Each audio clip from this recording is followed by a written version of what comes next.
want to build some real wealth. Wealth that, doesn't just vanish with the next market dip. Rental properties. They've been a solid path for a lot of people aiming for that long-term financial security. Today, we're going to focus on getting you started properly. Yeah, exactly. This isn't about like quick flips or chasing the next big thing. We're really digging into the essentials. Hmm. How do you find a property that actually has potential? And then, crucially, how do you run the numbers to see if it works? Think of it as building your foundation for evaluating these kinds of investments. Precisely. We're drawing on some really practical source material today. It breaks down finding the right spot, the right kind of property. Yeah. And then the big one, figuring out if it's actually going to make you money each month. Positive cash flow, no fluff, just stuff you can actually use.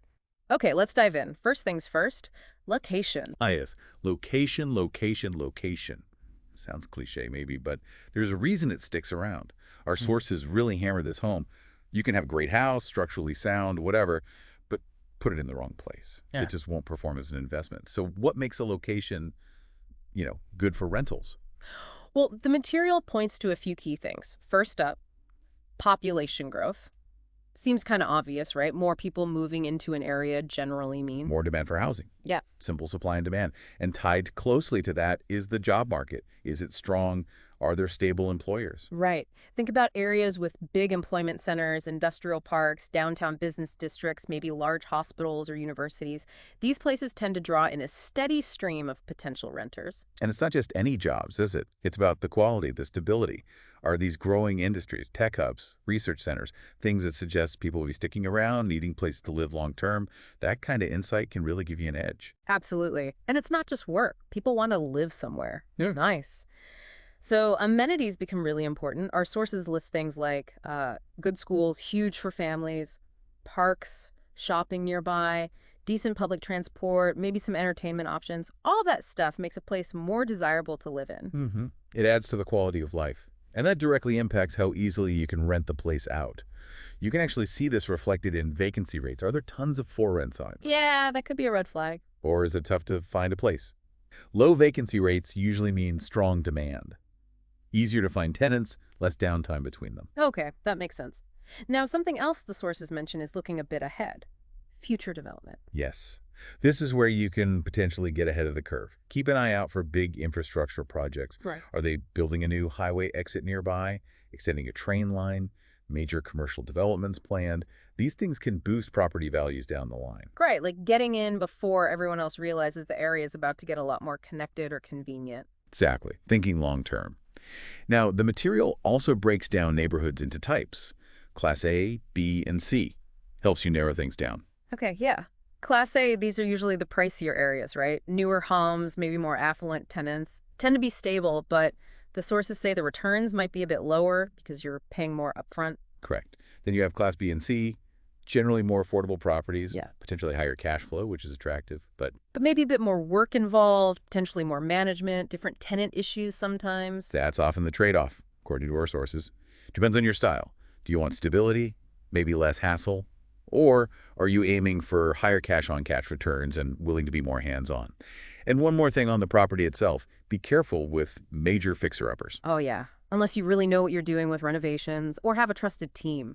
It can turn into a nightmare pretty quickly. Those costs add up fast. Definitely. Okay, so let's say you've navigated the location maze, found a property that ticks the boxes, condition seems manageable.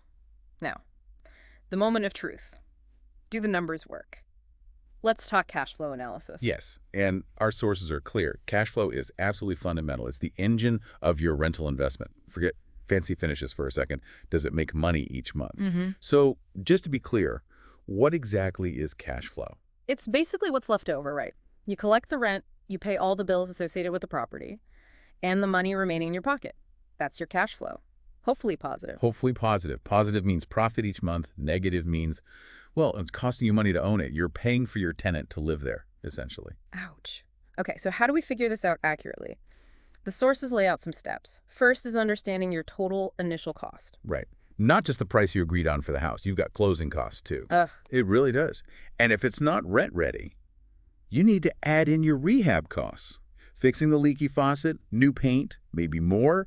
All that upfront money is part of your total investment. Got it. So that's the initial hit. What's next? Estimating the income side. Exactly. How much rent can you realistically expect to get each month? And the key here, as the sources stress, is research.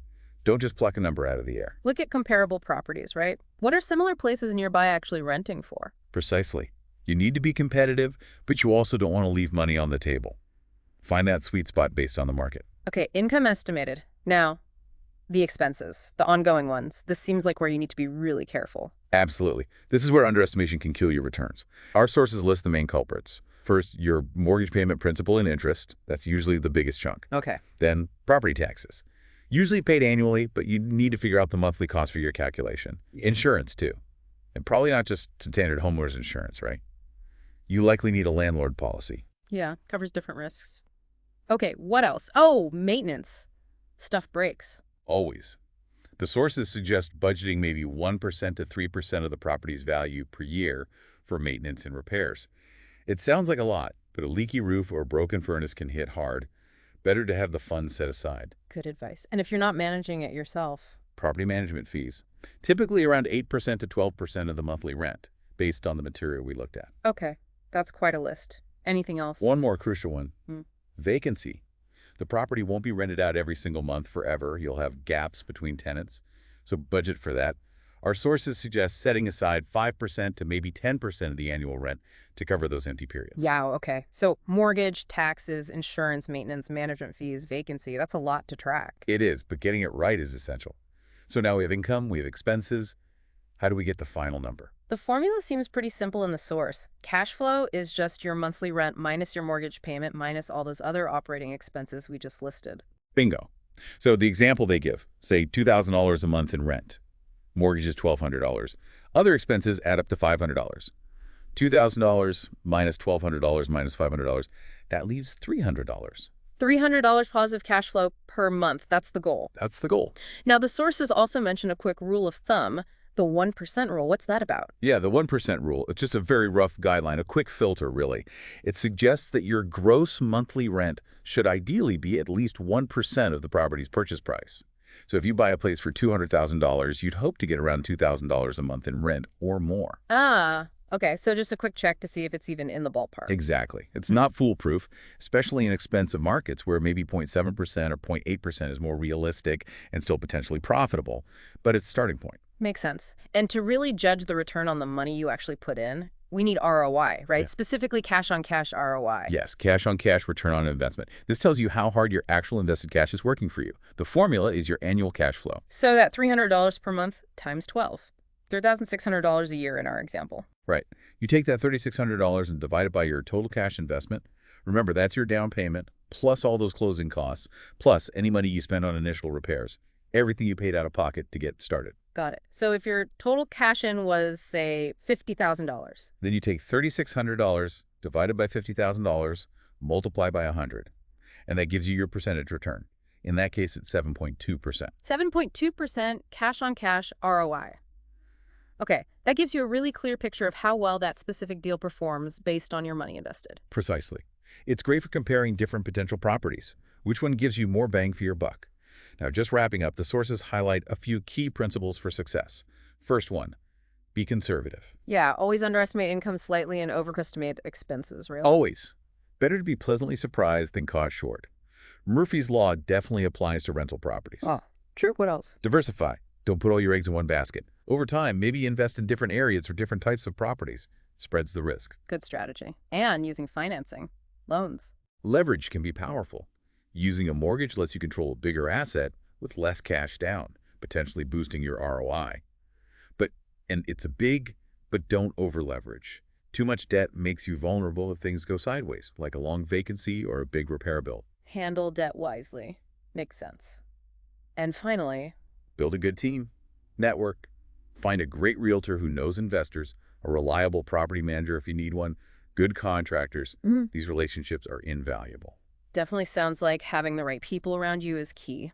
So there we have it, a pretty deep dive into those first critical steps, finding the right place, the right property, and then doing the math, meticulously analyzing that cash flow. It really underscores that strategy and just diligence are crucial here. Absolutely. We've covered a lot. From why population growth matters to checking amenities, understanding vacancy rates, Hmm. all the way through calculating those monthly expenses, figuring cash flow, and understanding ROI. Getting these fundamentals right, it really sets you up for better decision-making in rental property investing. Totally agree. And maybe something for you, the listener, to chew on. When you think about locations, what really specific, maybe even hyper-local factor, something beyond the big things like jobs or schools, might be uniquely important for your personal investment goals or how much risk you're comfortable with? Or maybe flip it around. Picture achieving consistent positive cash flow month after month, year after year. What could that kind of steady financial engine ultimately empower you to do?